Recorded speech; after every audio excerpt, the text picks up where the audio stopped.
दोस्तों, अभी तक डॉक्टर जाकिर नाइक साहब ने कोरोना वायरस के बारे में कोई बात नहीं फरमाई थी। हालांकि डॉक्टर जाकिर नाइक साहब एक मेडिकल डॉक्टर भी हैं। इसी वजह से डॉक्टर जाकिर नाइक साहब ने वीडियो शुरू करते ही फरमाया कि 50% आबादी दुनिया की लॉकडाउन के अंदर है और ये लॉकडाउन कोरोना वायरस की वजह से है। और लॉकडाउन का मतलब ये होता है कि आप रश वाली इमारतों में दाखिल नहीं हो सकते। इसी वजह से स्कूल और सरकारी दफातर बंद हैं। इस वायरस को कोविड-19 का नाम दिया गया है, यानी कोरोना वायरस डिजीज 2019। इसके बाद डॉक्टर जाकिर नाइक साहब ने फरमाया कि मेरे पास गुज़िश्ता 3 माह से 1 लाख से ज्यादा मेल्स और फेसबुक पे कमेंट्स आ चुके हैं कि हर आदमी कोरोना वायरस के बारे में बोल रहा है और डॉक्टर जाकिर नाइक साहब इस बारे में क्यों नहीं बोल रहे। मैं आपको इसकी वजह बताता हूँ कि मैं अब तक क्यों खामोश था। नंबर 1, आज दुनिया एक ग्लोबल विलेज की तरह हो चुकी है, यानी एक गांव की तरह, और ये सोशल मीडिया की वजह से है। तो खबरों का 90% हिस्सा फेक मन घड़त चला आ रहा था। जैसे मिसाल के तौर से 2018 में चाइना से एक वीडियो चला कि एक आदमी एक बोतल दिखा रहा है कि इसको ऐसे ऐसे इस्तेमाल करो तो कोरोना वायरस दुरुस्त हो जाएगा। उसी वीडियो में और मरीज पहले सर पकड़ के उछल रहा था और वो ठीक भी हो गया। और ये 20 मिनट की वीडियो थी। मैं मेडिकल डॉक्टर हूँ, मुझे पता है कि कोरोना वायरस दिमाग पे कोई असर नहीं करता और उसने सर पकड़ रखा था। दूसरी मिसाल 2020 में एक डेटॉल की बोतल मिली जिसमें लिखा हुआ था कि ये कोरोना वायरस को मारती है। जब मैंने उसकी मैन्युफैक्चरिंग डेट देखी तो वो 2018 की बनाई हुई थी और 2018 में कोरोना वायरस का नामो निशान न था। यहाँ से पता चलता है कि ये सबको प्लान किया गया था। लेकिन एक बात से मैं बहुत ज्यादा परेशान हूँ कि इस वक्त बड़े बड़े उलमा और फुकाहा और डॉक्टर्स क्यों अपनी तरफ से बातें कर रहे हैं और वबा के बारे में जो प्रॉफिट मोहम्मद सल्लल्लाहु अलैहि वसल्लम ने फरमाया है वो क्यों नहीं बता रहे हैं। अगर आप कुरान और हदीस से सही फतवा देंगे आपको डबल सवाब मिलेगा, और अगर आप सही नीयत से फतवा देंगे और इसमें गलती भी होगी तो 1 सवाब मिलेगा। लेकिन आप क्या कह रहे हैं कि 3 फुट के फासले पे नमाज पढ़ो। बाज़ जगहों पे तो ये भी है कि सिर्फ अजान होती है, नमाज घर में पढ़ो। हालांकि मोहम्मद सल्लल्लाहु अलैहि वसल्लम के जमाने में वबा के मौसम में भी ताउन वाले मरीज भी सफ में खड़े होते थे, क्योंकि नमाज में शिफा है। अगर डॉक्टर गलत दवाई देगा तो लोग मर जाएंगे, लेकिन अगर उलमा या दीनदार लोग गलत फतवा देंगे तो लोग गुमराह हो जाएंगे। अगर हम कोरोना वायरस के बारे में बात करें तो इसकी बहुत सारी किस्में हैं और इनमें से 20 किस्में अहम हैं। इन 20 में से 5 इंसानों को कुछ थोड़ा सा बीमार कर सकती हैं, इतना नहीं जितना लोगों को खौफ दिलाया जा रहा है। खौफ की यहाँ एक मिसाल देता चलूं कि एक शख्स को फांसी देनी थी तो तहकीक करने वाले इदारों ने हुकूमत को कहा कि हम इस मुल्जिम को फांसी नहीं देते, बल्कि इस पर एक तजुर्बा करते हैं कि हम इसे कहेंगे कि हम आपको फांसी नहीं देते बल्कि सांप से डसवा देंगे। चुनाचे उस मुल्जिम को स्ट्रेचर पर लेटा दिया गया और उसके मुंह पे कपड़ा डाल के सिर्फ उसके पाँव में 2 सुइयां इंजेक्ट की गई और उसको बताया कि हमने आपको सांप से डसवा दिया है, और वो कुछ ही देर में खौफ से मर गया। तो कोरोना से भी तो इसी तरह खौफ है। इसके बाद फिर डॉक्टर जाकिर नाइक साहब ने फरमाया कि मजीद अगर आप स्टडी करेंगे तो कोरोना वायरस 1930 में पहली मर्तबा जानवरों में दरियाफ्त हुआ था और सबसे पहले मुर्गी में पैदा हुआ था। 1940 में चूहों में मिला कि इनको भी कोरोना वायरस हो सकता है। इंसानों में पहली बार 1960 में कोरोना वायरस दरियाफ्त हुआ और इसे इंसानी कोरोना वायरस कहा जाता है, और अखबारों में इंसानी कोरोना वायरस प्रिंट होके बाजार में 1968 में आया और सार्स कोरोना वायरस 2003 में चाइना में शुरू हुआ और ये खबर सबसे पहले WHO इदारे ने दी थी। दूसरा कोरोना वायरस जो इंसान में पाया जाता है इसका नाम मर्स है। ये कोरोना वायरस की नस्ल है, 2012 में दरियाफ्त हुई थी और पूरी दुनिया में इससे 2,04,014 लोग मुतासिर हुए थे और 858 लोग इससे मर गए थे। ये 24 ममालिक में फैला था और आज 2019 तक 2090 केस इस बारे में आए पूरी दुनिया से और सिर्फ 815 लोग इससे मरे और ये डेथ रेट बनता है 34.4% सिर्फ।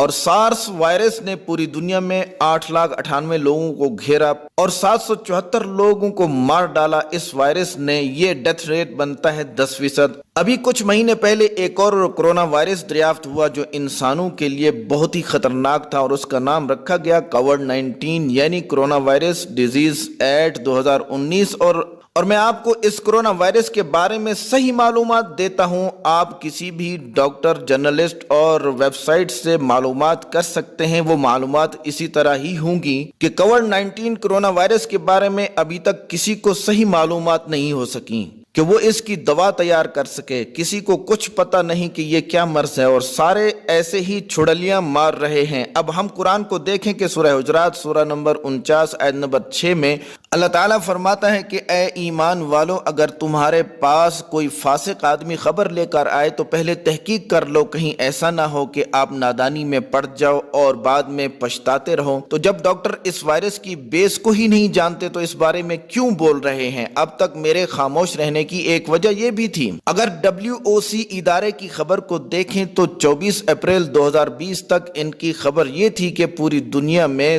2,30,00,000 لوگ کرونا وائرس سے متاثر ہوئے ہیں اور 1,82,000 لوگ مر چکے ہیں۔ یہ ادارہ ہر منٹ کی اپڈیٹ دے رہا ہے اور یہ ڈیتھ ریٹ بنتا ہے 6.92%۔ جب ہم نے اس بات کا یقین کر لیا کہ کرونا وائرس وبا ہے تو ہم نے حدیث کو دیکھا کہ محمد صلی اللہ علیہ وسلم نے اس بارے میں کیا فرمایا، یعنی وبا کے بارے میں۔ لہذا محمد صلی اللہ علیہ وسلم نے صحیح بخاری میں جلد نمبر 7 حدیث نمبر 5728 میں کہ محمد صلی اللہ علیہ وسلم نے فرمایا کہ جب کسی جگہ کے بارے میں سنو کہ وہاں طاعون کی وبا پھیلی ہے تو وہاں مت جاؤ، اور جب کسی جگہ پہ وبا پھوٹ پڑے اور تم وہیں موجود ہوں تو وہاں سے مت نکلو۔ اور یہی بات صحیح بخاری حدیث نمبر 5729 میں بھی ہے کہ محمد صلی اللہ علیہ وسلم کی وفات کے بعد حضرت عمر رضی اللہ تعالی عنہ صحابہ کو لے کر شام روانہ تھے اور راستے میں خبر ملی کہ شام میں طاعون کی وبا پھیل چکی ہے۔ آپ رضی اللہ تعالی عنہ نے مہاجرین اور انصار سے مشورہ کیا اور فتح مکہ کے موقع پر جو بڑے صحابہ موجود تھے ان سے بھی مشورہ کیا، تو مشورے میں طے ہوا کہ واپس مدینہ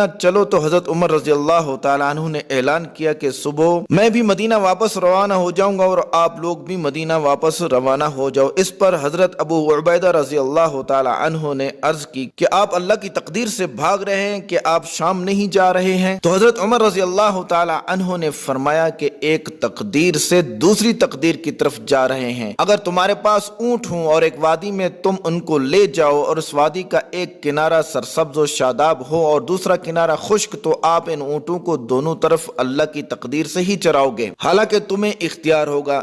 اسی دوران حضرت عبد الرحمن ابن عوف رضی اللہ تعالی عنہ تشریف لائے اور فرمایا کہ میرے پاس اس بارے میں ایک علم ہے کہ محمد صلی اللہ علیہ وسلم نے فرمایا کہ جب کسی جگہ وبا ہو تو وہاں مت جاؤ، اور اگر تم خود وبا والی جگہ پہ ہو تو وبا سے مت نکلو۔ اسی طرح محمد صلی اللہ علیہ وسلم حدیث نمبر 5707 میں فرمایا کہ جزام اور کوڑ کی بیماری سے ایسے بھاگو جیسے تم شیر سے بھاگتے ہو، یعنی کوڑ کی بیماری بھی وبا ہے۔ محمد صلی اللہ علیہ وسلم نے وبا سے بچنے کے لیے یہ بات فرمائی تھی۔ آج جو وبا سے بچنے کا طریقہ میڈیکل بتا رہا ہے وہ طریقہ 1400 سال پہلے محمد صلی اللہ علیہ وسلم نے بتا دیا تھا۔ ان احادیث مبارکہ سے ہمیں یہ بات واضح سمجھ آتی ہے کہ اگر کوئی شخص وبا سے مر جاتا ہے تو اسے شہید ہی کہا جائے گا اور اسے شہادت کا ثواب ہی ملے گا۔ لہٰذا احتیاطی تدابیر سے کام لیجئے، گھر میں رہیے۔ ہونا تو یہ چاہیے کہ ہر ملک ہی کرفیو لگاتا تاکہ اس سے لوگ مرنا بند ہو جائیں۔ ماسک لگایا کریں اور ڈیٹول سے ہاتھ ضرور دھوئیں۔ جب تک اس بیماری کی کوئی دوا ایجاد نہیں ہوتی تب تک ضرور دعا بھی کریں، اور رمضان المبارک میں افطاری کے وقت دعائیں ضرور کریں تاکہ جو لوگ غریب ہیں ان کو روزگار مل سکے۔ ویسے آج لوگ ماننے کے لیے تیار نہیں ہیں لیکن یہ حقیقت ہے۔ شکریہ، السلام علیکم۔ کمنٹ کر کے بتائیں کہ آپ کو ڈاکٹر صاحب کا کرونا وائرس کے بارے میں یہ بیان لیکچر کیسا لگا۔ شکریہ۔